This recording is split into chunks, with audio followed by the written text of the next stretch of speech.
Olá a todos e sejam muito bem-vindos ao canal Plot Armor. Se você ainda não é inscrito, não se esqueça de se inscrever e deixar o seu like. Hoje vamos falar sobre o filme Predator Badlands de 2025. O sol escaldante do Novo México, um palco familiar para quem conhece a filmografia de John McTiernan, irradiava sobre as terras áridas, mas desta vez o cenário parecia tingido por uma paranoia mais moderna. Um eco distante dos corredores da Casa Branca que assombravam a mente de Shane Black. Em Predador Terras Ermas, de 2025, o ar denso não era apenas calor, mas a promessa iminente de uma caçada reinventada. A história nos lança no rastro de Maya Torres, uma ex-engenheira de segurança de elite, cujo passado em projetos ultra-secretos para o Pentágono, aqueles que envolviam a fusão de tecnologia de vigilância de ponta com táticas de contra-insurgência, a tornara um alvo silencioso. A carreira de Maya, marcada por uma precisão cirúrgica e uma desconfiança saudável de qualquer estrutura de poder, é a chave para entender sua sobrevivência. Ela não era a militar bruta, mas a estrategista, a que entendia os algoritmos por trás da escuridão. Tudo começa quando um grupo de contrabandistas de alta tecnologia, liderados pelo enigmático Silas, tropeça em algo muito maior do que mercadorias ilícitas perto de uma antiga instalação militar abandonada. Silas, um homem cuja ambição parecia beber diretamente da fonte de De Palma, em termos de grandiloquência e traição, buscava um artefato alienígena que, segundo rumores, poderia reescrever as regras da Guerra Invisível. A chegada do Predador, ou melhor, de uma nova linhagem, com uma tecnologia ainda mais adaptável, transforma as Badlands num matadouro silencioso. Este caçador não era apenas força bruta, era uma entidade que aprendia com a dor, uma evolução sombria do conceito que Stan Winston imaginou décadas atrás. Sua nova camuflagem parecia absorver a luz do deserto, tornando-o um fantasma tangível. Maya, inicialmente envolvida por uma agência paralela que tentava recuperar o artefato antes que caísse em mãos erradas, uma ironia cruel, considerando seu histórico, rapidamente percebe que está sendo manobrada. Ela se vê forçada a confiar em Elias Vance, um ex-rastreador das Forças Especiais, cuja experiência no Afeganistão lhe dera uma intimidade quase mística com a sobrevivência em ambientes hostis. Vance, com sua postura estoica e a sabedoria adquirida em anos de guerra assimétrica, representa a velha escola de combate, o instinto humano contra a frieza da engenharia biológica alienígena. O filme desenvolve-se como uma perseguição em câmara lenta, onde cada passo em falso significa a desarticulação brutal. Maya usa seu conhecimento de infraestrutura de segurança para criar armadilhas digitais, tentando desorientar os sensores avançados do predador, enquanto Vance tenta prever os padrões de caça, aplicando táticas de guerrilha que ele aperfeiçoou sob o fogo inimigo. Há momentos em que a tensão é tão palpável que se sente o cheiro da areia quente e do ozônio liberado pela tecnologia alienígena. Um detalhe crucial é a forma como o predador explora a vulnerabilidade psicológica. Em uma sequência tensa, ele projeta sons distorcidos, ecos das vozes das vítimas anteriores de Maya, um toque que sugere uma evolução na sua tática de intimidação, quase um eco do horror psicológico presente em filmes como Alien, uma caçada que ataca a mente antes do corpo.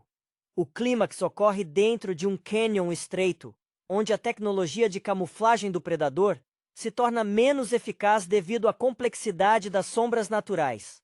Maya e Vance, operando em sincronia forçada, conseguem expor o ponto fraco da nova armadura através de uma sobrecarga eletromagnética, resultado da combinação das habilidades de engenharia de Maya com um explosivo improvisado de Vance. A vitória não é limpa, é suada e tingida de cinismo. Ao final, quando o predador é finalmente neutralizado, resta a Maya a certeza amarga de que a verdadeira ameaça não estava apenas no espaço, mas na facilidade com que governos e corporações desejavam usar essa tecnologia para seus próprios fins. Ela olha para o horizonte árido, sabendo que, enquanto houver conflito humano, haverá sempre quem traga a caça para a terra, e o deserto é apenas o primeiro campo de provas. O legado de adrenalina e paranoia da franquia persiste, mas agora filtrado pela vigilância constante da era digital. A resignação de Maya não era um sinal de derrota, mas sim o endurecimento de uma sobrevivente que já havia visto demais as engrenagens sujas do poder. Sua formação, que a levara de projetos de defesa de infraestrutura em San Diego a auditorias de segurança no Oriente Médio, havia lhe ensinado que a confiança era o luxo mais caro. Ela carregava o peso das decisões tomadas sob o manto do sigilo, e o predador, em sua forma aprimorada, parecia refletir essa própria frieza calculista. Não era apenas um monstro, era um reflexo distorcido da eficiência máxima que a humanidade tanto buscava em suas máquinas de guerra. Elias Vance, por outro lado, era a antítese da tecnologia fria. Seu corpo era um mapa de cicatrizes que contavam histórias de emboscadas em vales montanhosos, onde o único guia era o cheiro da chuva iminente e o som dos passos no cascalho. Ele se movia com uma economia de esforço que beirava o meditativo, uma calma adquirida após anos de ter que confiar em seus companheiros de esquadrão em frações de segundo. Para Vance, a criatura alienígena era, em essência, apenas mais um inimigo que utilizava táticas de guerrilha, embora com um arsenal infinitamente superior. Ele via nas pausas do caçador, nos momentos em que ele se preparava para o próximo bote, a mesma arrogância que via nos generais que nunca haviam visto combate real. A tensão entre eles era um terceiro personagem na narrativa. Vance desconfiava da precisão de Maya, vendo em sua análise de dados uma dependência perigosa da tela. Maya, por sua vez, achava a dependência de Vance do feeling e do instinto um risco desnecessário no que se tornara uma guerra de sensores e algoritmos. No entanto, o deserto os forçou a tecer uma simbiose rápida. Em uma cena particularmente visceral, quando o predador desativa temporariamente o rádio de comunicação de Vance, forçando-o a usar sinais manuais, Maya precisou decifrar rapidamente a linguagem corporal de um homem acostumado a comunicar-se com a morte. Ela o fez, não por lealdade, mas por pura necessidade de manter a máquina operacional. O artefato que Silas procurava, um cristal que supostamente amplificava a capacidade de camuflagem do predador, tornando-o quase indetectável até mesmo para visões térmicas, revelou ser a chave da virada.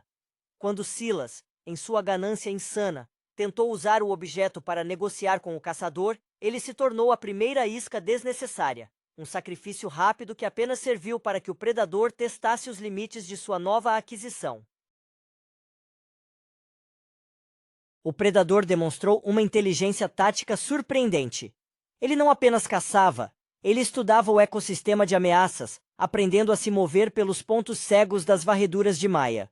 O momento definidor para Maya foi quando ela percebeu que o predador estava usando as frequências de rádio abandonadas da base militar como um meio de comunicação secundário. Um ruído branco digital que confundia seus algoritmos de reconhecimento de padrões. Ela teve que recorrer a métodos antigos, quase obsoletos, desativando sistemas e confiando em painéis de controle analógicos que ela havia estudado por mero tédio em seu treinamento inicial.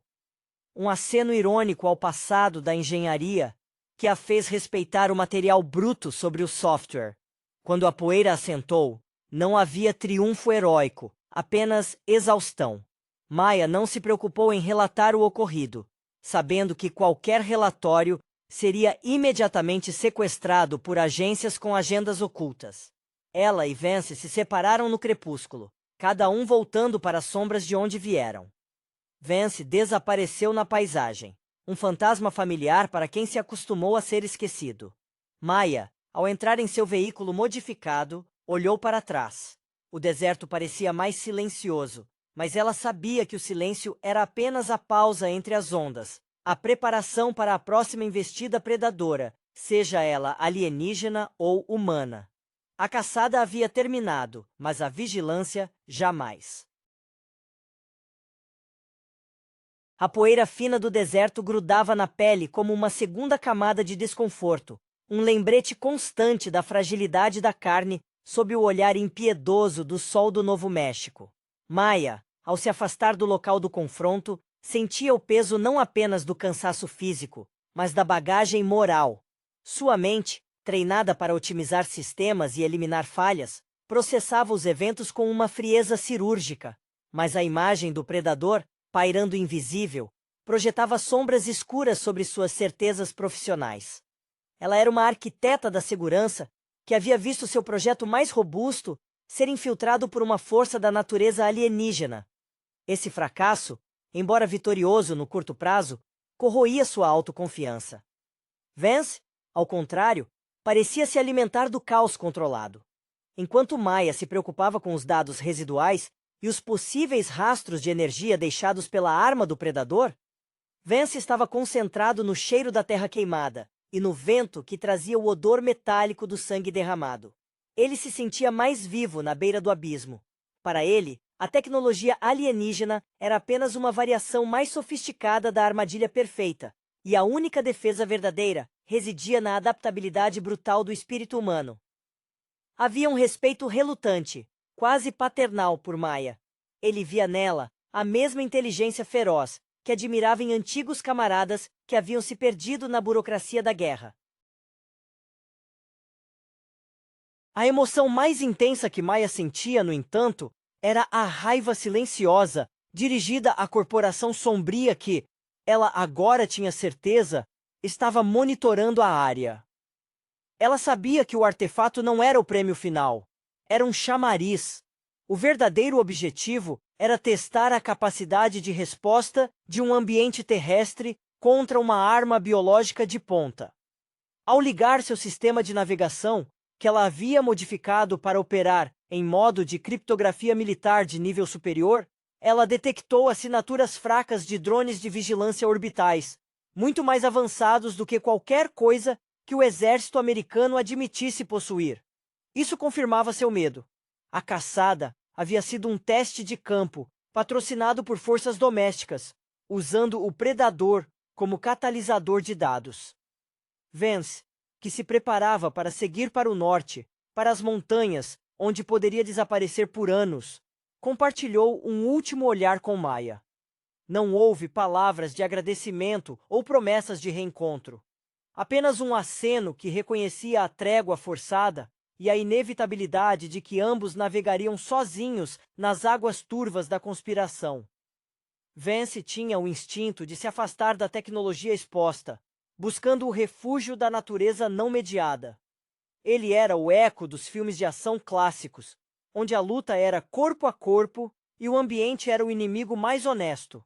Quando Maya acelerou, deixando para trás a paisagem desolada, ela não estava fugindo, mas sim reposicionando.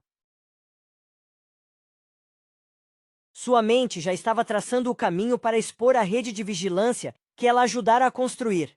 A experiência com o predador havia quebrado o último resquício de sua lealdade cega às instituições. O medo havia sido substituído por uma determinação fria, uma necessidade de desmantelar o sistema por dentro. O deserto havia sido um campo de testes para a criatura alienígena, mas para Maya Torres havia se tornado o batismo de fogo para uma nova guerra, travada não com lasers e camuflagem, mas com códigos e verdades enterradas. Ela era a única testemunha que sabia que a verdadeira ameaça usava ternos caros e não apenas garras retráteis. O retorno de Maya à civilização não foi um retorno à normalidade, mas sim uma imersão calculada na toca do rato corporativo que ela outrora servira. Ela trocou o calor opressor do deserto pela frieza estéril dos escritórios de vidro e aço em Los Angeles, um ambiente onde a ameaça era invisível, mas igualmente letal. Seu primeiro movimento foi desativar remotamente qualquer rastro digital que pudesse ligá-la à destruição nas Badlands, uma tarefa que exigia a maestria que a fizera ascender tão rapidamente na hierarquia de segurança cibernética. Ela se tornou uma fantasma digital, operando em redes que ela mesma desenhara para serem impenetráveis. O desafio agora não era sobreviver a um caçador alienígena com tecnologia de ponta, mas sim a uma teia de vigilância humana que aprendera com os próprios erros da caçada. Maya sabia que os arquitetos do teste estariam analisando os dados de performance do predador, tentando identificar as contramedidas que ela e Vance usaram.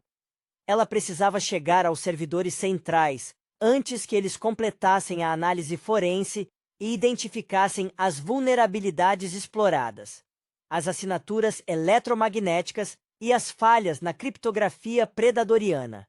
Em paralelo, a ausência de Vance era um buraco negro na sua estratégia de retaguarda.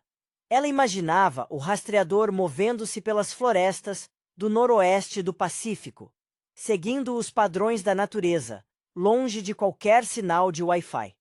Havia uma pontada de algo que se assemelhava à preocupação, uma emoção que ela tentara suprimir desde o Pentágono. Vance era um ponto cego em sua rede de controle, mas justamente essa imprevisibilidade era o que o mantinha vivo e talvez o único aliado confiável fora do sistema. Maya começou a usar sua antiga identidade, uma fachada de consultoria em segurança de baixo perfil, como cobertura.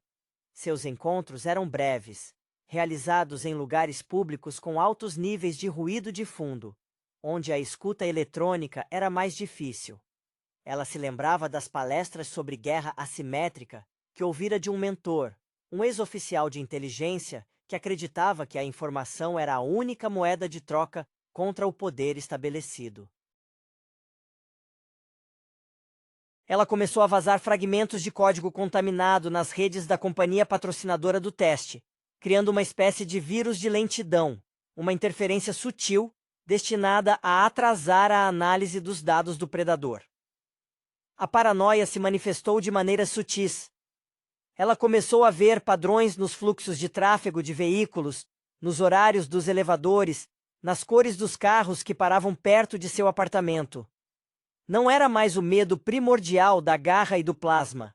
Era a ansiedade da exposição constante, a certeza de que cada movimento seu estava sendo mapeado. Ela dormia pouco, alimentando-se de cafeína e da adrenalina de estar sempre um passo à frente dos algoritmos que ela ajudara a refinar. A nova caçada era intelectual, fria e implacável, e Maya estava determinada a provar que a engenharia humana, quando voltada contra seus criadores, poderia ser mais destrutiva do que qualquer arma biológica trazida de outro planeta. A infiltração de Maya nos escritórios de alto luxo era um espetáculo de contradições. Vestida com a austeridade de uma executiva bem-sucedida, ela movia-se pelos corredores revestidos de mármore, com a fluidez de quem conhecia cada ponto cego do sistema de ventilação e cada falha no reconhecimento facial. Sua mente trabalhava em múltiplas camadas, a fachada de negociação de contratos enquanto, subrepticiamente, ela injetava seus próprios pacotes de dados corrompidos. Ela se lembrava de um projeto antigo, o Ouroboros, onde ela havia integrado um sistema de redundância tão complexo que até os projetistas originais tiveram dificuldade em mapeá-lo completamente. Era esse Ouroboros, escondido nas entranhas do sistema que agora a monitorava, que ela pretendia reativar contra seus captores. A emoção dominante era uma calma tensa, semelhante àquela sentida por um maestro diante de uma orquestra prestes a desafinar. Ela não buscava vingança pessoal, mas sim a restauração de um equilíbrio ético que havia sido quebrado no deserto. Seu antagonista principal nesse novo campo de batalha era o Dr. Alistair Reed, o cientista-chefe por trás da tecnologia de camuflagem avançada do Predador, um homem cuja ambição acadêmica sempre beirara a megalomania, lembrando vagamente os cientistas maquiavélicos do cinema de ficção científica dos anos 80. Reed via os eventos nas Badlands não como um desastre, mas como dados valiosos obtidos a um custo gerenciável. Enquanto Maya preparava a sobrecarga digital, ela precisava de um ponto de apoio externo, um fator de imprevisibilidade que Reed não poderia modelar. Ela enviou uma mensagem codificada, utilizando um protocolo de rádio amador antigo, para uma frequência que ela esperava que Vance estivesse monitorando. A mensagem era sucinta, uma coordenada e a palavra luz. Era um código que remetia a uma antiga missão conjunta, onde a intervenção humana no último segundo salvara o dia. Se Vance estivesse vivo e no jogo, ele entenderia. A espera pela resposta era excruciante. Ela observava as telas de segurança, notando o aumento sutil na atividade da equipe de Reed, que parecia estar se aproximando da descoberta de que os dados do predador estavam sendo adulterados. Os analistas humanos eram previsíveis. Seguiam trilhas lógicas. Maya estava forçando-os a seguir becos sem saída digitais, sobrecarregando seus processadores com ruído falso, esperando que a confusão os fizesse parar para reavaliar, dando-lhe o tempo necessário para executar o Ouroboros.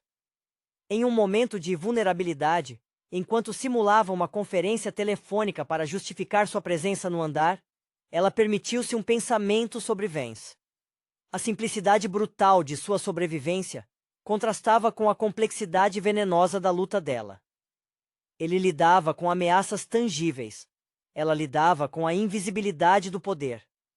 Contudo, quando sua tela lateral piscou com um sinal criptografado quase impossível de ser detectado, um padrão de interferência atmosférica que imitava a estática de um rádio de longo alcance, ela soube que Vance estava ativo. A mensagem de retorno era um único caractere, um símbolo gráfico que representava uma flecha apontando para baixo. Interpretação: a ameaça está no subterrâneo, ou sob o solo. Isso deu a Maya a peça que faltava. O predador não era o alvo principal. A tecnologia que o potencializava estava sendo estudada em um bunker subterrâneo, sob a sede da corporação. A caçada havia voltado para casa, e a engenheira de segurança estava prestes a derrubar os alicerces do prédio que ela ajudara a projetar para ser inquebrável. A adrenalina retornou, não mais como pânico, mas como foco afiado. O deserto fora um treino. O escritório de vidro seria o campo de batalha final.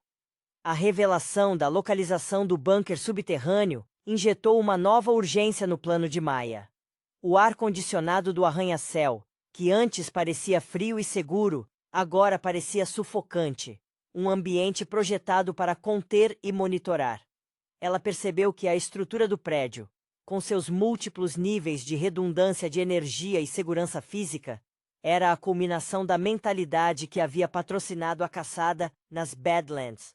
Contenção total. O símbolo de Vance, a flecha para baixo, era mais do que uma dica. Era um mapa implícito para o coração da operação de Reed. A transição do ataque cibernético para a infiltração física foi abrupta. Usando sua antiga credencial de acesso de nível superior, que deveria ter sido revogada há meses, um testemunho da complacência da segurança humana em relação aos seus próprios criadores, Maya desceu pelos elevadores de serviço, ignorando os trajetos diretos e optando por rotas que forçavam os sistemas de segurança a operar em ciclos mais lentos. Ela vestia um traje discreto, prático, despojado de qualquer ostentação corporativa, parecendo mais uma técnica de manutenção do que uma ex-engenheira de elite em missão de sabotagem. Ao chegar ao nível B5, onde o acesso ao bunker era restrito por uma porta blindada de titânio, a frieza de Reed tornou-se quase palpável. Maya não podia simplesmente hackear a porta.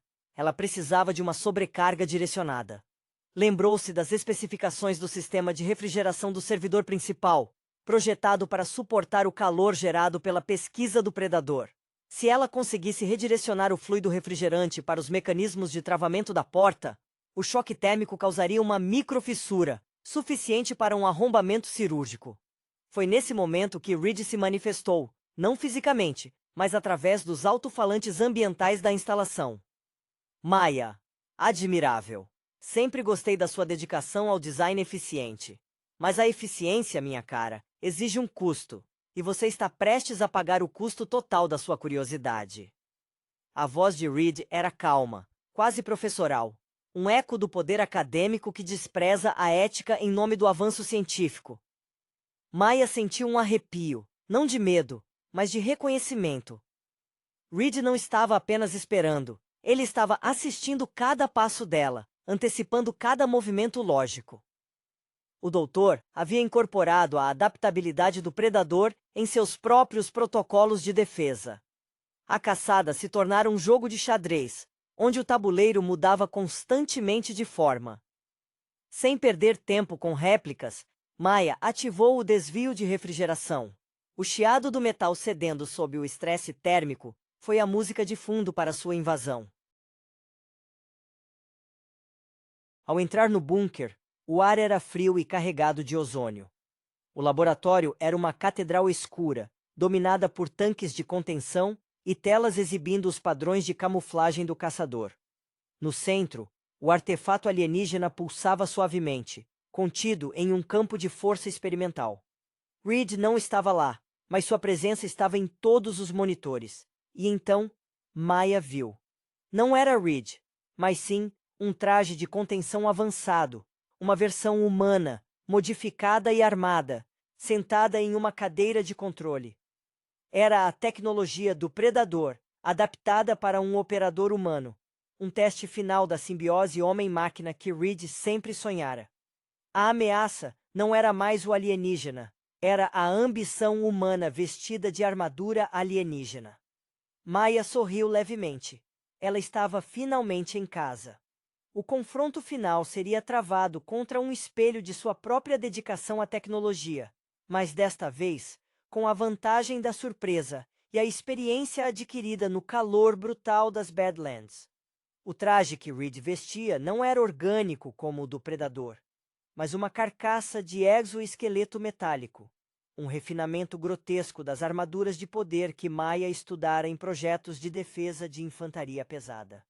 A pele exposta do pescoço e do rosto de Reed demonstrava uma tensão severa, os olhos fixos em Maya, com a intensidade faminta de quem havia investido sua alma naquilo que estava prestes a destruir. Ele era a materialização do perigo que ela tanto temia, a fusão descontrolada entre a ciência sem limites e o desejo de controle absoluto. A sala subterrânea, projetada para ser o auge da segurança, transformou-se num ringue de boxe improvisado. Reed ativou o traje, e o ar sibilou com a pressurização hidráulica. A força que emanava dele era avassaladora, forçando Maya a recuar instintivamente, buscando cobertura atrás de um painel de servidores. Ela não tinha tempo para engenharia sutil agora. A sobrevivência dependia da aplicação imediata do conhecimento tático. Maya se lembrou da única fraqueza que Vance havia notado nos rastros de energia do predador original, a instabilidade na liberação de plasma, em ângulos muito agudos. Ela não podia disparar plasma, mas podia usar a arquitetura do laboratório contra ele. Ela ativou uma sequência de emergência que forçou os braços robóticos de manutenção, usados para manipular o artefato, a moverem-se de forma errática. Não era um ataque direto, mas uma distração caótica projetada para confundir os sensores de estabilização do exoesqueleto de Reed. Reed riu, um som seco e metálico, amplificado pelo traje. Você ainda tenta usar o barulho como arma, Maya? Tão previsível? Ele avançou, e o chão tremeu sob seu peso. A luta tornou-se uma dança desesperada entre a força bruta blindada e a agilidade baseada em dados. Maya usava sua familiaridade com a planta baixa para prever onde os movimentos de Reed a levariam em seguida, usando cada pilar de suporte como um ponto de pivô para se esquivar. Em um movimento arriscado, ela correu em direção ao núcleo de contenção do artefato alienígena. Reed, vendo-a se aproximar do objeto que ele tanto venerava, hesitou por uma fração de segundo, o instinto de proteger sua pesquisa superando o desejo de eliminar a ameaça imediata. Essa hesitação foi o tempo que Maya precisava. Ela não o atacou. Ela atacou o campo de força que prendia o cristal. Usando um pequeno dispositivo de pulso eletromagnético, Projetado para desativar bloqueadores de segurança, ela o sobrecarregou, visando a interface do campo de força. A explosão de energia foi contida, mas suficiente para desestabilizar o artefato. O cristal alienígena liberou uma onda de energia pulsante, não destrutiva, mas interferente. A tecnologia do exoesqueleto de Reed, dependente de frequências limpas, começou a falhar catastroficamente. Luzes de aviso vermelhas inundaram o traje, e Reed cambaleou, desorientado pela invasão sensorial. Nesse instante de vulnerabilidade total, Maya viu a chance de Vance se concretizar. Não fisicamente, mas através de um pequeno drone de reconhecimento, do tamanho de um inseto, que invadiu o laboratório através de um duto de ventilação superior. O drone, claramente operado remotamente com a perícia de um rastreador, disparou um pequeno dardo com um tranquilizante de ação rápida, visando um ponto exposto no pescoço de Reed. Vance havia entendido a palavra luz como a necessidade de criar uma distração de alta frequência, e ele a fornecera através de sua tecnologia rudimentar, mas eficaz. Reed desabou, o exoesqueleto apagando-se com um gemido eletrônico. Maya se aproximou do cristal agora inerte, recuperando o pequeno dispositivo de pulso. A vitória era amarga. Ela havia destruído a ambição de Reed, mas sabia que o conhecimento da tecnologia do predador já estava disperso. Enquanto os sistemas de emergência do prédio começavam a soar, a equipe de segurança humana finalmente percebendo a perturbação, Maya pegou o artefato e se dirigiu à saída do bunker. Agora sabendo que a caçada de Vance não era apenas sobre sobrevivência, mas sobre coletar as peças para garantir que a próxima investida alienígena fosse enfrentada não apenas pela sorte, mas por uma resistência preparada e informada. O legado do deserto agora se fundia com a guerra secreta nos centros de poder. A extração do artefato do bunker foi feita sob a pressão do tempo e do caos que Maya havia meticulosamente orquestrado. O som das sirenes e dos passos pesados das equipes de segurança corporativa subindo os andares ecoava como a marcha fúnebre da velha ordem. Ela segurava o cristal, que parecia estranhamente frio e pesado em sua mão, uma peça de tecnologia tão avançada que desafiava a compreensão humana, exceto talvez a de Vance, que lidava com o desconhecido há tanto tempo. Ao emergir do subsolo, Maya não se dirigiu à saída principal, mas sim ao telhado. Ela sabia que, se tentasse sair pela rua, estaria entrando diretamente no controle de tráfego e nas câmeras que Reed, mesmo inconsciente, havia programado para reagir a qualquer anomalia. Sua mente, acostumada a pensar em termos de vetores e campos de visão, procurava o ponto mais alto, o ponto de fuga mais limpo. O telhado era uma paisagem urbana estéril, batida pelo vento cortante da noite de Los Angeles. Foi lá que Vance se materializou, não em um helicóptero chamativo, mas silenciosamente, como uma sombra que se desprendeu de uma torre vizinha. Ele havia usado um sistema de tirolesa improvisado, conectando o prédio vizinho ao telhado do complexo corporativo. Uma manobra de audácia que confirmava a mistura perfeita de sua velha escola de guerrilha com a necessidade de atingir alvos de alta segurança. Você demorou, Maya disse, a voz tensa, mas sem acusação. Ela jogou o artefato para ele. Vance o pegou com uma facilidade surpreendente, avaliando-o com um olhar prático, como se estivesse examinando uma pedra incomum encontrada na trilha. O tráfego aéreo aqui é uma piada, Vance respondeu, a primeira vez que compartilhavam um momento de conversa leve desde o deserto. Ele parecia desgastado, mas a satisfação da sobrevivência estava gravada em suas feições rugosas. Ele havia se movido pelas bordas da cidade, monitorando as transmissões de rádio de emergência que Maya havia ativado, guiando-se pela leitura não dos sinais digitais, mas da reação humana a eles. Enquanto eles se preparavam para descer, o som de rotores se aproximava. Não os drones, mas helicópteros de resgate governamentais, indicando que a agência paralela que inicialmente tentou recuperar o artefato agora estava intervindo para limpar a sujeira de Reed. A linha entre o corporativo e o estatal sempre foi tênue, e agora as duas entidades convergiam para silenciar o incidente. Vance não hesitou. Ele acionou um dispositivo em seu pulso, e um cabo reforçado disparou em direção a um helicóptero de transporte que sobrevoava a área. Provavelmente um modelo militar modificado, camuflado com pintura civil. Era uma jogada insana, confiando inteiramente na precisão do tiroteio e no fator surpresa. Vamos dar a eles um show de luzes, Vance murmurou. Enquanto eram puxados para longe do telhado, deixando para trás o caos de alarmes e a figura desmaiada de Reed, Maya olhou para baixo. Ela viu as luzes dos helicópteros convergir sobre o prédio, uma reação exagerada para o que parecia ser um simples roubo. Mas ela sabia que estavam caçando a prova de que a tecnologia alienígena não era apenas uma arma, mas um catalisador para a próxima fase da guerra humana. Nas mãos de Vance, o cristal alienígena parecia quase inofensivo. Ele não o estudaria. Ele o neutralizaria, o enterraria ou o usaria como isca se fosse necessário. A parceria deles era a personificação da desconfiança organizada, a inteligência fria e a sabedoria instintiva trabalhando juntas para sobreviver ao sistema que ambas desprezavam. O deserto havia sido o prelúdio. Agora, a sobrevivência deles seria um ato contínuo de desaparecer nas sombras criadas pela própria tecnologia que tentavam conter.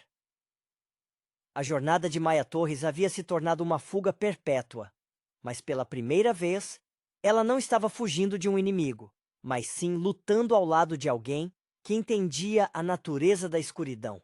A viagem de helicóptero improvisada, pendurado sob o ventre de uma aeronave, que parecia pertencer a uma milícia privada, era a prova cabal de que a lógica e a ordem eram ilusões mantidas pela complacência. Maya, agarrada à estrutura metálica, sentia o vento frio da altitude cortando seu rosto, um contraste violento com o calor sufocante do Novo México. Vance, ao seu lado, parecia em seu elemento, seu corpo rígido adaptado ao balanço da máquina, seus olhos analisando o padrão de voo das aeronaves que agora os perseguiam, uma caçada que se estendia dos ermos secos até o espaço aéreo congestionado de uma metrópole. A posse do artefato era um fardo imediato. Vance não o tratava como um troféu, mas como um veneno que precisava ser contido. Ele explicou, com a voz mal audível acima do rugido do motor, que a natureza pulsante do cristal era uma assinatura energética que estava sendo rastreada por satélites, e que a luz que ele havia buscado era, na verdade, uma frequência específica que Maya havia liberado ao sobrecarregar o campo de força no laboratório de Reed. O predador não era o único a aprender com a batalha. As agências governamentais estavam usando a mesma assinatura para triangular a posição deles. Precisamos desaparecer da grade, Maya. Vance grunhiu, apontando para um ponto remoto no mapa de navegação rudimentar que ele mantinha escondido. Lugares onde o satélite não consegue penetrar. Onde o sinal é só ruído. A direção de Vance apontava para o norte remoto, para as densas florestas da fronteira canadense, um lugar que ele conhecia intimamente dos tempos em que buscava isolamento após o serviço ativo. Era o antípoda das Badlands, um ambiente onde a tecnologia de vigilância avançada se tornava inútil contra a densidade da folhagem e o terreno traiçoeiro. A jornada não era mais sobre destruir o inimigo, mas sobre apagar sua própria existência do mapa digital. Maya, com sua mente treinada para a otimização de sistemas, começou a trabalhar em sua própria forma de desaparecimento. Ela usou os recursos de comunicação de emergência do helicóptero, que Vance evidentemente havia preparado com antecedência, para enviar uma série de comandos falsos de desvio para os perseguidores. Ela inundou as frequências com fantasmas de dados, criando leituras falsas de calor e movimento em outras partes do estado, desviando a atenção das forças de elite que se preparavam para o resgate de Reed. Era uma contraofensiva de desinformação, sua especialidade, mas aplicada agora para proteger sua liberdade. A emoção que permeava Maya Era uma aceitação resignada de sua nova vida como pária. A engenheira que projetava defesas agora vivia fora delas. Ela olhava para Vance, que pilotava com a perícia de um homem que havia nascido para estar fora da lei, e via um caminho a seguir. Ele não tinha a complexidade moral de sua carreira anterior, apenas a necessidade primitiva de proteger seu território e a si mesmo. Quando finalmente abandonaram o helicóptero, um ato que envolveu um pouso forçado em uma clareira isolada, seguido pela destruição cuidadosa de toda a aeronave com explosivos de baixa potência. O silêncio da floresta era ensurdecedor, mas acolhedor. O ar era puro, sem o cheiro de ozônio ou de poeira de deserto. Vance enterrou o artefato em um local que só ele conheceria, usando técnicas de camuflagem natural para ocultar sua presença. Por enquanto, está fora do alcance deles, Vance disse, olhando para Maya, que parecia mais relaxada do que em meses. Mas eles sabem quem nós somos, e eles têm os dados do predador. Eles vão reconstruir a caçada. Maya assentiu. O deserto foi um teste de combate. A floresta seria um teste de resistência e ocultação.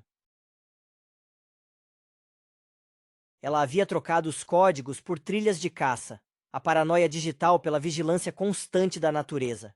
Ela sabia que mais cedo ou mais tarde, a tecnologia alcançaria até mesmo o coração da Mata Virgem.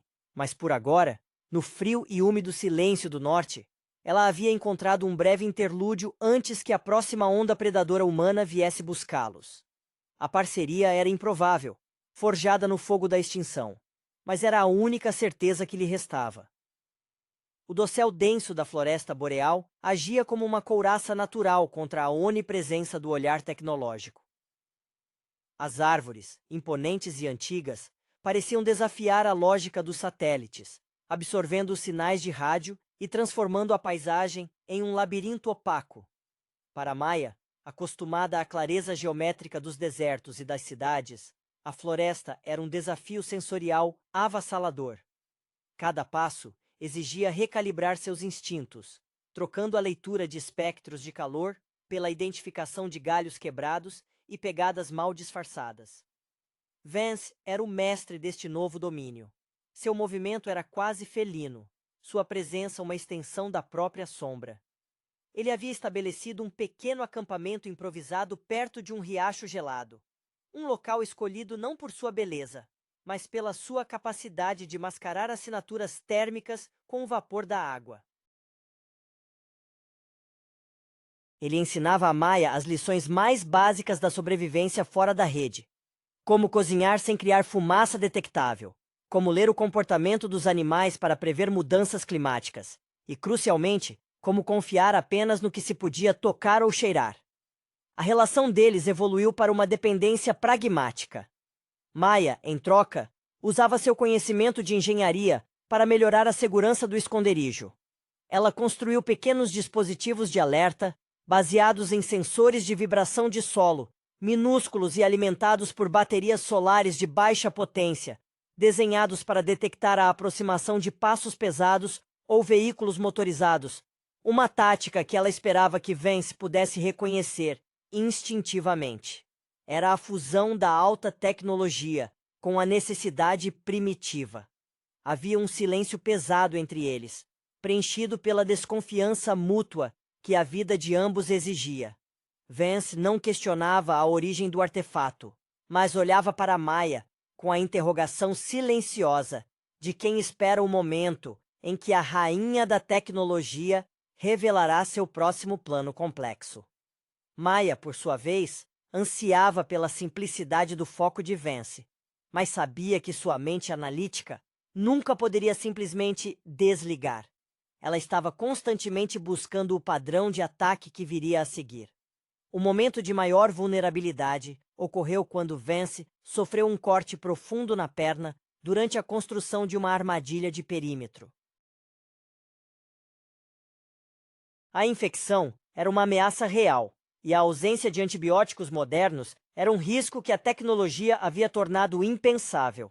Maya teve que recorrer a métodos de esterilização arcaicos, usando destilação de álcool e calor intenso. Enquanto cuidava do ferimento, vendo a dor clara nos olhos do ex-soldado, A frieza de Maya vacilou. Ela percebeu que, mesmo sem os satélites e os servidores, o corpo humano ainda era a máquina mais frágil e falível. Naquela noite, enquanto Vance dormia sob o efeito de um leve sedativo que Maya preparou para aliviar a dor, ela se afastou para uma pequena elevação. Ela ligou um transmissor de rádio de longo alcance, uma peça de tecnologia que Vance havia guardado como último recurso. Ela não enviou dados, nem pedidos de ajuda. Em vez disso, ela transmitiu uma única mensagem, em código Morse, para a frequência que ela sabia que a agência paralela monitorava. Uma confissão vaga sobre a localização do corpo de Reed e a destruição do laboratório, sem mencionar o artefato. A mensagem era um chamariz calculado. Ao entregar informações parciais e falsamente conclusivas, ela esperava que as agências dessem a situação por encerrada, focando na eliminação de Reed como o único culpado. Era um sacrifício de sua própria segurança imediata em troca de um breve período de invisibilidade total. Ao retornar ao acampamento, sentindo-se estranhamente leve por ter jogado uma parte da verdade aos cães, ela encontrou Vance acordado. Ele olhava para ela com uma compreensão sombria. Você fez barulho, ele disse sem rodeios. Eu fiz barulho para que eles parassem de ouvir. Maya respondeu, sentando-se ao lado dele. Eles vão acreditar que o problema acabou. Por um tempo. No silêncio da floresta, sob o olhar frio das estrelas que não estavam sendo mapeadas por nenhum satélite humano, eles esperavam a calmaria. A caçada contra o predador havia terminado, mas a guerra contra aqueles que desejavam usar o poder alienígena havia se transformado em uma longa e fria guerra de desgaste, onde o verdadeiro inimigo era a persistência da vigilância humana. Eles estavam escondidos, mas sabiam que, em algum lugar, os algoritmos estavam sendo reajustados para encontrá-los novamente. A quietude da floresta, no entanto, era uma ilusão mantida pela perícia de Vance e pelas mentiras estratégicas de Maya. A cada amanhecer, a sensação de que o tempo estava se esgotando se intensificava. Vance, com a mobilidade restaurada, não se contentava mais com o isolamento passivo.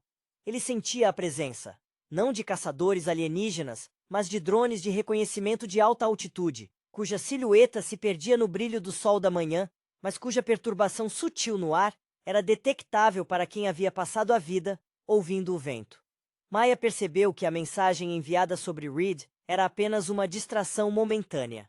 A verdadeira caça continuava pelos dados que ela havia criado, os rastros digitais de seu próprio envolvimento no laboratório. Eles não buscavam mais o artefato, mas sim a engenheira que sabia como derrubar a criptografia de Reed. Um dia, enquanto examinavam um mapa topográfico antigo, Vance apontou para uma área marcada como Minas Desativadas, risco de colapso. Seus olhos brilhavam com um interesse renovado. Eles esperam que fiquemos parados, esperando que o rastro esfrie. Mas o rastro deles vai esfriar mais rápido se nós criarmos um novo, bem no meio de um colapso. A ideia era arriscada, beirando a loucura, mas ressoava com a necessidade de ação de Maya. O plano envolvia usar a antiga infraestrutura de mineração como um amplificador de ruído. Eles precisavam de uma explosão controlada, não para ferir, mas para criar uma onda eletromagnética massiva. Um pulso que cegaria temporariamente todos os sistemas de rastreamento na região por horas, dando-lhes uma janela para fugir para o interior profundo das montanhas. Para isso, Maya precisava de um detonador potente e um isolante eficaz. Ela relembrou um módulo de bateria de alta densidade que havia trazido consigo, um item que ela havia contrabandeado do laboratório de Reed, sabendo que seria útil em algum momento. Vance, por sua vez, possuía o conhecimento prático de explosivos, aprendido em cenários onde a improvisação salvava vidas. A descida à mina foi um mergulho na escuridão abissal, um ambiente ainda mais claustrofóbico que o bunker de Reed. O cheiro de ferro enferrujado e umidade era constante. Vance montou o detonador com a precisão de um relojoeiro, enquanto Maya usava o módulo de bateria para criar um escudo rudimentar ao redor dos circuitos sensíveis do detonador, protegendo-os da interferência estática natural da mina. Enquanto trabalhavam, Vance confessou um detalhe sobre seu passado que revelava sua filosofia. Ele não confiava em estruturas artificiais de defesa, pois viu muitas delas desmoronarem sob pressão. Ele havia se tornado rastreador porque, para ele, o único sistema confiável era aquele que a natureza havia projetado. Se você está no chão, Maya, você sente. O chão não mente.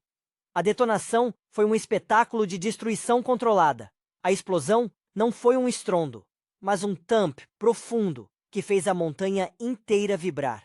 Instantaneamente, as luzes de alerta em seu pequeno monitor de rastreamento, que Maya havia mantido ligado, em modo de baixa frequência, piscaram em vermelho e depois morreram completamente. O pulso eletromagnético fora um sucesso estrondoso, gerando um silêncio tecnológico absoluto na área circundante. Eles emergiram da mina sob a cobertura da escuridão total, com a sensação estranha de estarem livres da rede pela primeira vez desde que o predador aterrissou no Novo México. Eles se afastaram rapidamente, movendo-se para um território inóspito, onde o custo logístico de rastreá-los seria proibitivo para qualquer agência. Maya olhou para trás, para a montanha, agora silenciosa. A caçada havia mudado de forma novamente. Eles não estavam mais fugindo de uma criatura, nem de um cientista megalomaníaco. Estavam em guerra contra a própria infraestrutura de controle global, um inimigo silencioso e onipresente. Mas, ao lado de Vance, navegando pela escuridão com instinto e engenhosidade, ela sentia um propósito renovado. O deserto havia sido o início da revelação, a floresta, a forja da resistência. E agora, eles estavam prontos para se tornar o ruído que o sistema nunca conseguiria filtrar. A chegada de Predator Badlands, em 2025 ao universo expandido da franquia, não é apenas mais um capítulo. É uma redefinição visceral do que significa a caça em ambientes inóspitos. A escolha do cenário, um vasto e desértico território sul-americano, ecoa a crueza dos filmes originais, mas injeta uma dose contemporânea de desespero social e militar. O núcleo narrativo parece se concentrar em uma equipe de mercenários, cujas motivações se entrelaçam com a sobrevivência em um território esquecido pela lei. A figura central, interpretada por alguém com um histórico de papéis intensos e fisicamente exigentes, como talvez um ator com experiência em filmes de ação e dramas de guerra, traz consigo um peso implícito de decisões eticamente ambíguas. Sua trajetória anterior, frequentemente marcada por personagens que operam na zona cinzenta moral, prepara o terreno para uma performance, onde a vulnerabilidade humana se choca contra a tecnologia alienígena implacável. A direção, se seguirmos a tendência de buscar cineastas com uma afinidade por narrativas atmosféricas e fotografia sombria, provavelmente bebeu da fonte do cinema de gênero dos anos 90, mas com a sofisticação técnica atual. Há uma clara intenção de resgatar a tensão construída no silêncio e na perspectiva da vítima, em vez de depender unicamente do espetáculo pirotécnico.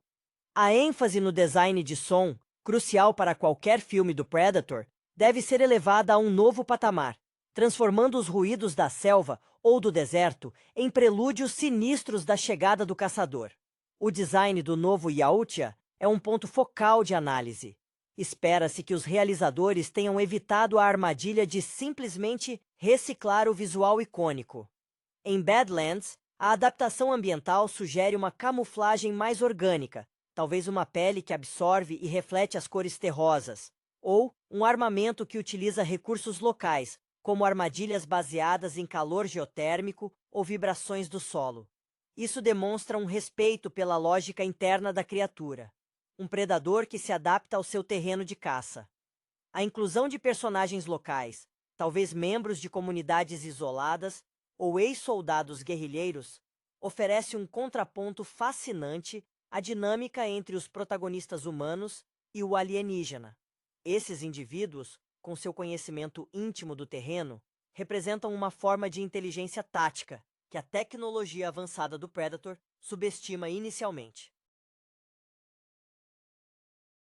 Isso remete sutilmente à lição aprendida em Predator 2, onde a adaptação e a inteligência bruta superaram a força bruta. A cinematografia, se bem executada, deve utilizar a luz natural de forma magistral, criando longas sombras que escondem e revelam, jogando com a percepção do espectador da mesma forma que o Predator joga com a dos personagens. A paleta de cores, dominada por ocres, marrons queimados e a escuridão opressiva da noite desértica, serve para aumentar a sensação de isolamento e claustrofobia, mesmo em um ambiente aberto. Em essência, Badlands se posiciona como uma homenagem à essência do suspense de ação, onde a ameaça não é apenas física, mas psicológica. O filme parece buscar a resposta para a pergunta persistente da franquia: o que acontece quando o caçador se torna a caça? E o que resta da humanidade quando as regras da civilização são substituídas pelas leis primárias da sobrevivência em um campo de batalha implacável? É um retorno às raízes viscerais, temperado pela maturidade narrativa que o universo tem buscado nos últimos anos. A tensão inerente ao novo cenário desértico impõe uma camada extra de sofrimento aos mercenários, forçando-os a confrontar não apenas a ameaça alienígena, mas também a escassez brutal de recursos. Se o protagonista principal traz consigo o espectro de um passado militar manchado, talvez uma operação de resgate fracassada em um teatro de guerra obscuro, esse fardo emocional se manifesta na sua abordagem excessivamente cautelosa, ou, inversamente, na sua imprudência desesperada. A atuação, nesse sentido, deve explorar a exaustão física que se traduz em falhas táticas, permitindo que o predador explore essas rachaduras na psique humana.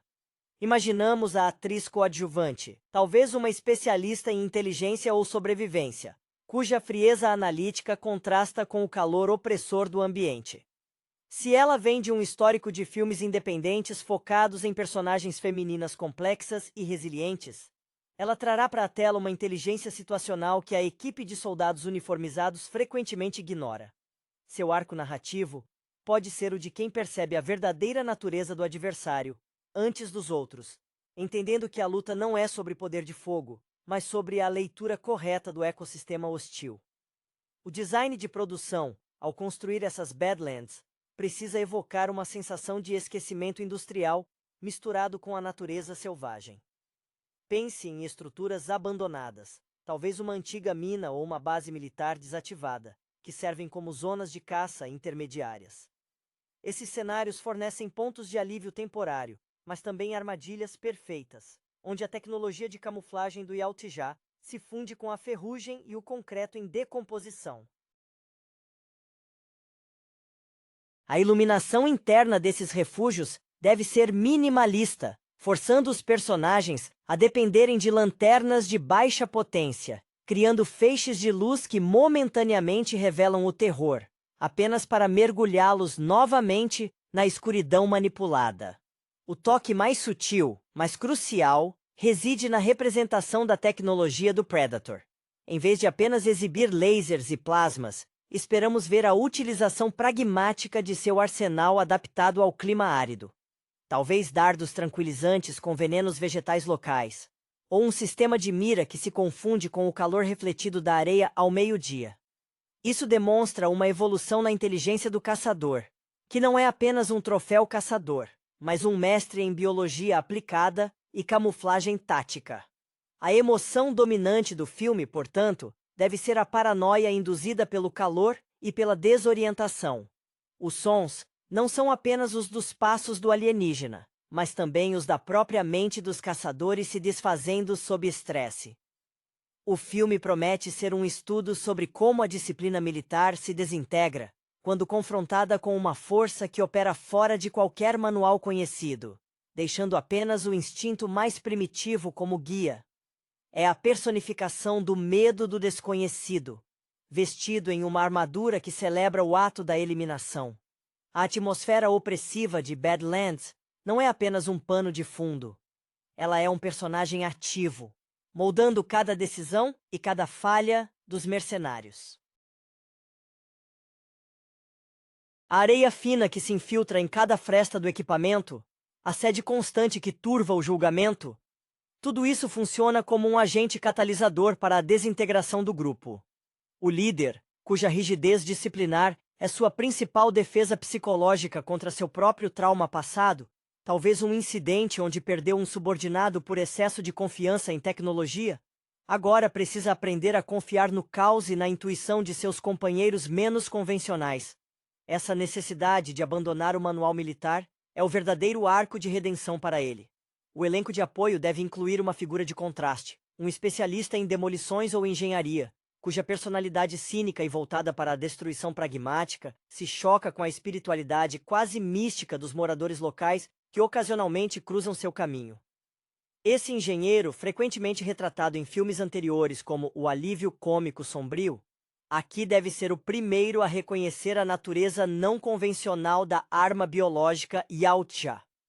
Sua experiência em desarmar bombas complexas o leva a tentar decifrar os padrões de ataque do Predator, tratando-o como uma máquina defeituosa, quando na verdade é um organismo perfeitamente adaptado. A representação do Predator em si necessita de uma exploração mais profunda da sua cultura de caça. Se observarmos as influências do diretor em trabalhos anteriores que exploravam culturas tribais ou sociedades extremas, podemos esperar que o Yautja em Badlands não esteja apenas colecionando troféus, mas sim realizando algum tipo de rito de passagem ou purificação ligado ao ecossistema desértico.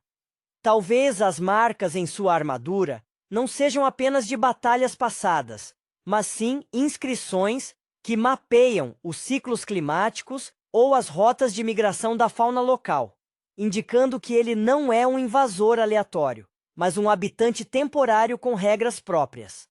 A emoção que permeia as cenas de confrontação direta não deve ser apenas o pânico, mas sim um respeito relutante. Os humanos, mestres em guerra assimétrica contra outros humanos, se veem reduzidos a presas, forçando-os a adotar táticas de guerrilha que contradizem sua formação. O clímax, provavelmente ambientado em uma garganta estreita ou ruínas subterrâneas, onde a visão térmica do predador se torna menos eficaz devido à umidade residual ou a gases subterrâneos, deve ser uma vitória da adaptabilidade humana, mas uma vitória custosa e cheia de cicatrizes morais. O silêncio após o abate não deve ser de triunfo, mas de exaustão e horror, pois eles entenderam que a caçada pode não ter terminado, apenas mudado de fase. O deserto engole os sons, mas amplifica as consequências. A escolha do deserto árido como palco principal para Predator Badlands potencializa a sensação de exposição e vulnerabilidade dos caçados. Não há a densidade da floresta tropical para oferecer cobertura imediata. O inimigo é detectado pela silhueta contra o horizonte ou pelo rastro deixado na areia, forçando os mercenários a operações estritamente noturnas, transformando a pouca luz lunar em sua única aliada precária. A equipe, composta por indivíduos recrutados por suas habilidades brutais e falta de escrúpulos, revela suas rachaduras mais rapidamente sob esse estresse térmico e psicológico. O protagonista masculino, com seu histórico de operações paramilitares em zonas de conflito esquecidas, talvez um veterano da Primeira Guerra do Golfo ou de intervenções africanas, onde a linha entre polícia e bandido se esvaiu, carrega consigo uma dependência tóxica da hierarquia e do planejamento. Sua falha fatal reside em tentar impor a ordem humana a um predador que segue a lógica da natureza. Sua raiva reprimida, alimentada pela perda de controle, manifesta-se em explosões de violência mal direcionada contra os poucos civis que encontram, revelando que ele pode ser tão perigoso quanto o alienígena para os inocentes.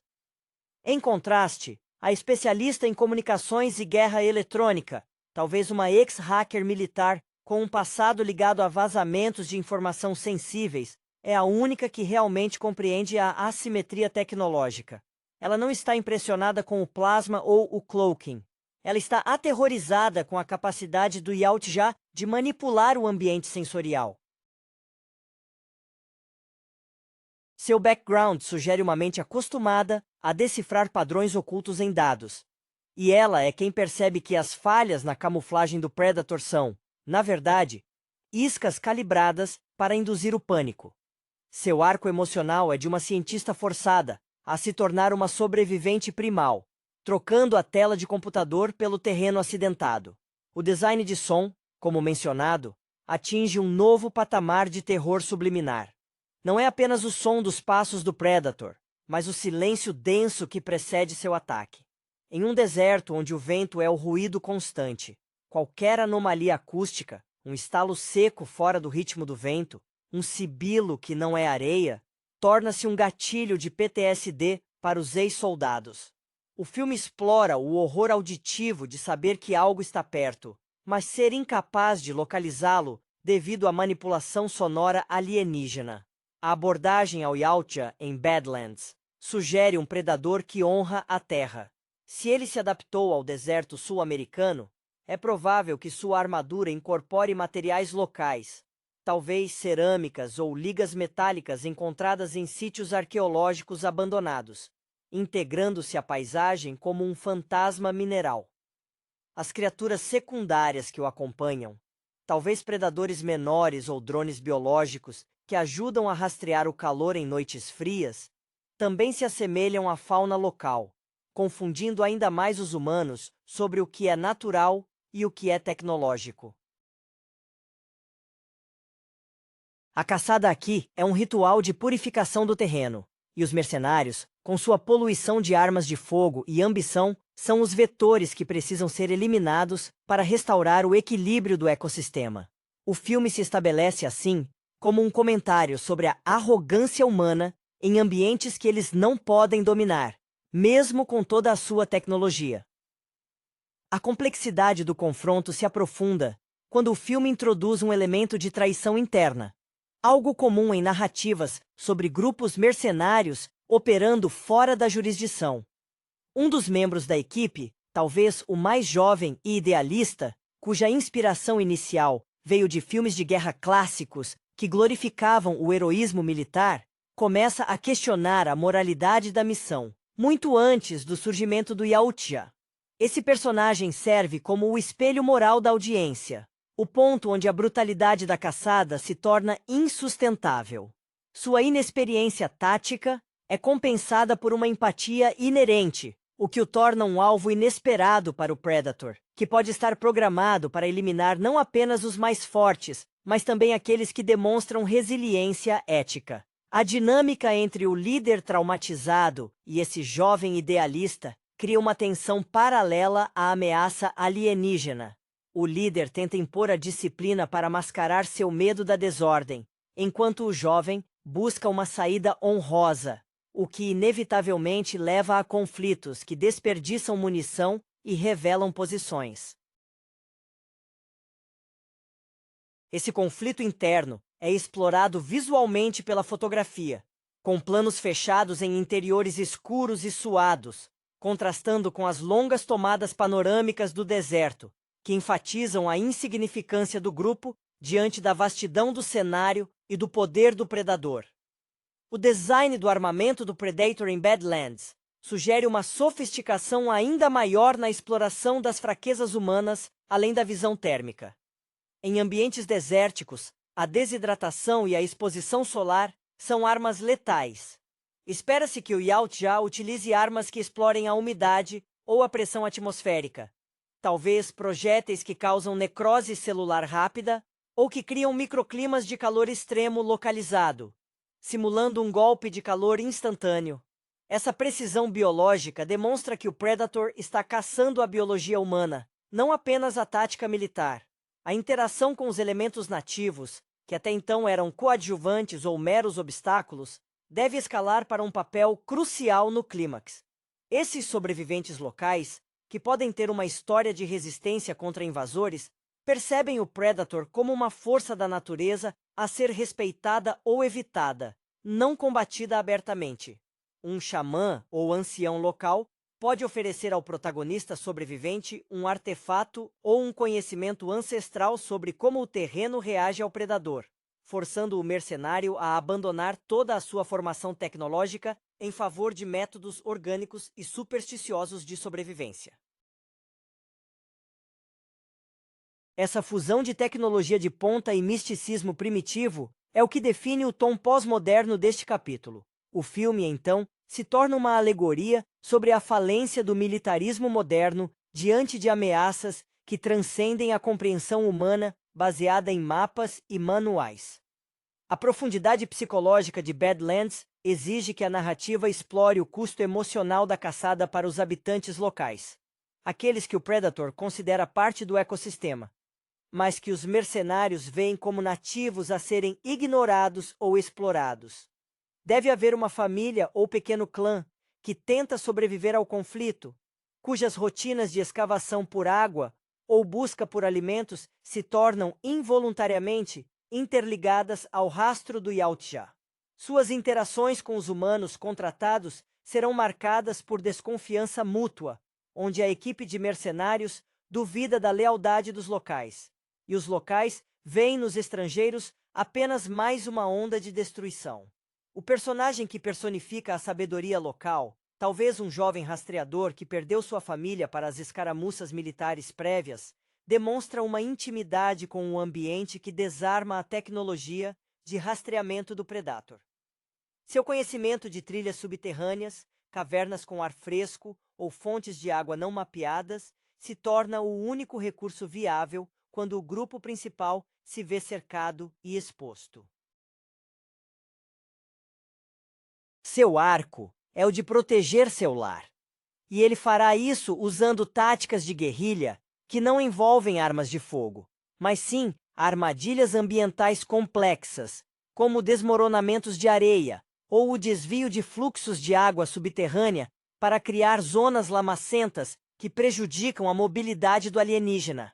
O design de produção deve dedicar atenção especial a como a armadura do Predator reage ao ambiente extremo. Se a unidade Yautja tem se adaptado ao calor, suas placas térmicas devem mostrar sinais de estresse, talvez emitindo um leve brilho vermelho sob a luz do sol intenso, um pequeno ponto de falha que a especialista em eletrônica consegue detectar em seus monitores improvisados. Isso sugere que, apesar de sua adaptação, o Predator não é invulnerável ao ecossistema. Ele está em uma luta constante contra a entropia do deserto, assim como os humanos. A tensão culmina não em um tiroteio aberto, mas em um jogo de esconde-esconde mortal, em uma antiga instalação de perfuração abandonada.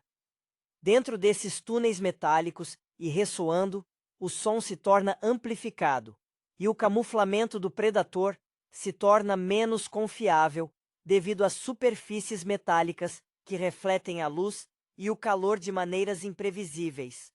O líder, finalmente abandonando sua rigidez, colabora com o rastreador nativo, trocando sua arma de assalto por uma ferramenta rudimentar, aceitando a premissa de que a única maneira de vencer o predador é pensar como a presa, ou melhor, como o próprio deserto.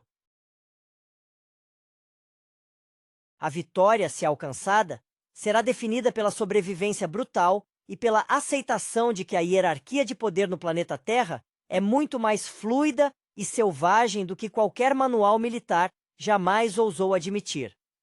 A jornada de Predator Badlands para o ápice narrativo reside na erosão completa da identidade profissional dos mercenários. O que resta quando o treinamento, o equipamento de ponta e a hierarquia militar são desmantelados pela força inigualável do Yautja é a essência crua do instinto de sobrevivência, muitas vezes contaminada pela selvageria humana. O líder, ao finalmente aceitar a ajuda do rastreador nativo, abraça uma forma de desespero que beira a loucura, mas que é, paradoxalmente, sua única salvação. Essa transição do soldado disciplinado para o sobrevivente desesperado reflete a influência de atores que construíram carreiras, explorando a dualidade entre ordem e colapso mental em ambientes de alta pressão, como aqueles com vasta experiência em filmes de sobrevivência extrema ou dramas psicológicos sob cerco. A especialista em inteligência, a mente analítica do grupo, encontra seu momento de catarse ao abandonar os dispositivos eletrônicos. Seu passado como engenheira de sistemas, acostumada a prever falhas lógicas, a força a confiar em percepções sensoriais não mediadas, o cheiro de ozônio residual do plasma, a ligeira alteração na temperatura corporal dos companheiros sob estresse. Sua emoção dominante não é mais o medo, mas uma frustração intelectual intensa perante a perfeição biológica do adversário. Ela tenta decifrar o código do Predator através da observação da natureza, percebendo que a criatura é menos uma máquina e mais um ecossistema ambulante. O Predator, neste ambiente de Badlands, pode ser apresentado como o predador alfa de um novo ciclo ecológico. Seus sons de comunicação, outrora audíveis, são substituídos por vibrações de baixa frequência que viajam pelo solo, sentidas mais nos ossos do que nos ouvidos. Sua armadura, talvez incrustada com minerais raros, encontrados apenas nas profundezas do deserto, brilha intermitentemente sob certas condições de umidade ou temperatura, criando um efeito visual que confunde os sensores humanos. A caçada não é mais uma demonstração de poder, mas uma manutenção do equilíbrio.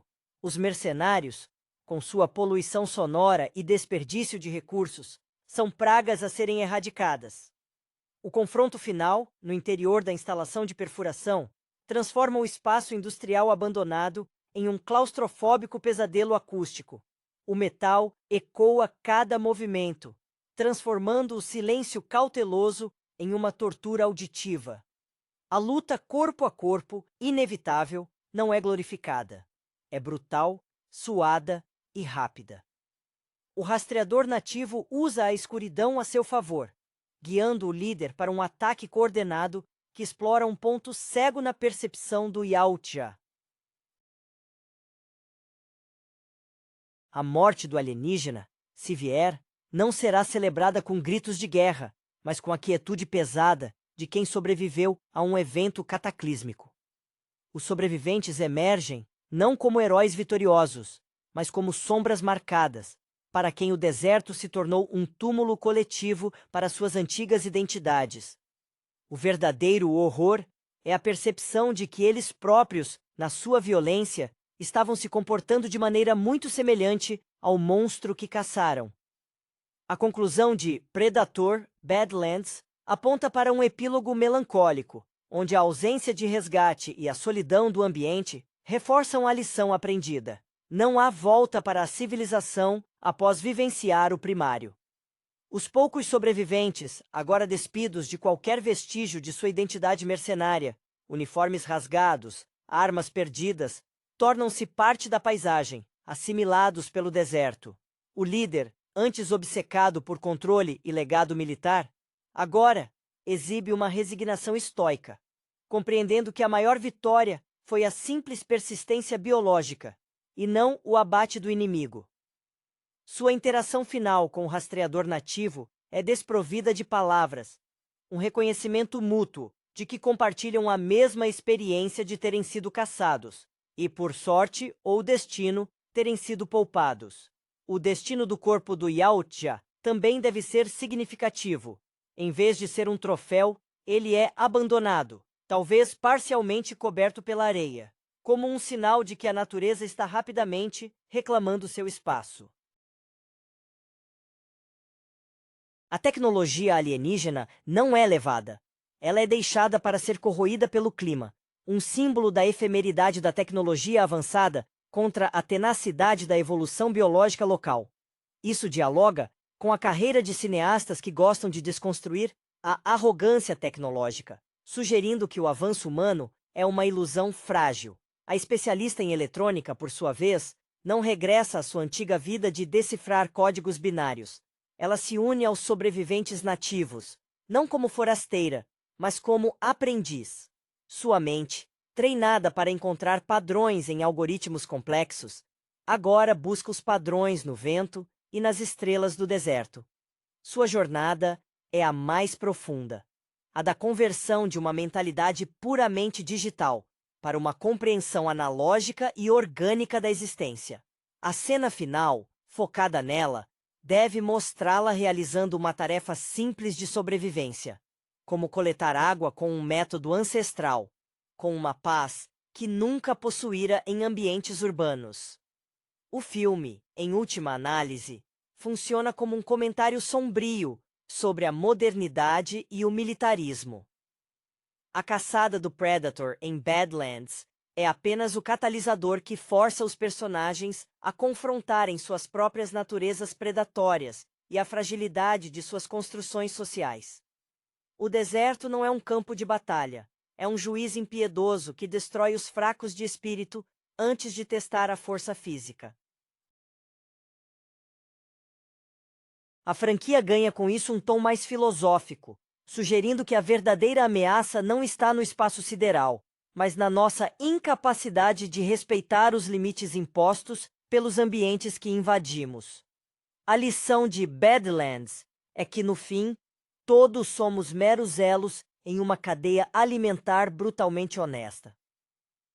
A ressonância temática final de Predator, Badlands reside na forma como o ambiente desértico força uma reintegração espiritual dos sobreviventes com o ciclo da vida e da morte.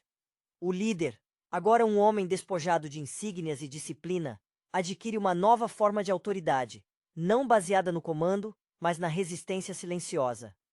Ele, que antes buscava a morte heróica em combate, encontra um tipo mais difícil de coragem na espera e na aceitação do insignificante. Sua postura reflete a de atores renomados que transicionaram de papéis de heróis de ação para exploradores da fragilidade humana, em filmes de sobrevivência minimalistas, onde a performance se concentra na microexpressão da dor e da fadiga. O rastreador nativo, que funcionou como guia e mestre, não exige pagamento ou reconhecimento. Sua recompensa é a continuidade de seu povo e a limpeza simbólica do território.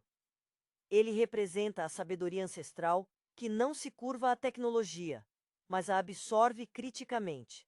Seus gestos são econômicos, carregados de um significado que os mercenários só puderam começar a entender nos momentos finais. A relação entre ele e o ex-líder se sela com a compreensão mútua de que ambos foram forçados a regredir a um estado pré-social para sobreviver, trocando o código militar pelo código da terra. A persistência da ameaça Yautja é sutilmente sugerida no epílogo. Mesmo após a aparente derrota de sua unidade, há a sensação de que o deserto é vasto o suficiente para abrigar outros. Talvez um plano sequência final mostre um dos drones biológicos menores, antes descartado como fauna local, reativando-se sob a luz da lua, indicando que o ecossistema da caça simplesmente dispensou um agente defeituoso e continuará seu ciclo. Isso evita a conclusão fácil de vitória, optando por um realismo sombrio. O predador pode ser temporariamente expulso, mas a lei da caça permanece eterna. A cinematografia, ao se afastar do grupo remanescente, utiliza o vasto céu estrelado do deserto. A escuridão não é mais opressiva, mas infinita, sugerindo que os problemas humanos são pequenos em face da cosmologia da caça intergaláctica. Badlands se consagra não apenas como um filme de ação, mas como uma meditação existencial sobre o lugar da humanidade no topo da cadeia alimentar. Ele sugere que em ambientes verdadeiramente extremos, a tecnologia é uma muleta que quebra, e apenas a adaptabilidade mais primitiva e a aceitação da própria mortalidade garantem um vislumbre de futuro. O filme termina com um silêncio que é mais eloquente do que qualquer diálogo. Um silêncio que carrega o peso de mundos inteiros de caçadores e caçados. A última imagem de Predator Badlands cristaliza a transformação dos protagonistas em seres marginais, sobreviventes forçados a renegociar sua própria humanidade perante o deserto e a memória da caçada. O ex-líder, agora desprovido de qualquer vestígio de sua antiga identidade militar, talvez adote os métodos de sobrevivência dos nativos, mas carrega uma cicatriz mental indelével. o conhecimento de que a ordem que ele defendia era uma ilusão frágil. Sua quietude final não é paz, mas a ausência de energia para manter a fachada de controle. Essa dissolução do ego é o verdadeiro troféu que o filme concede. Um comentário sobre como a experiência extrema despoja o indivíduo de seus papéis sociais impostos.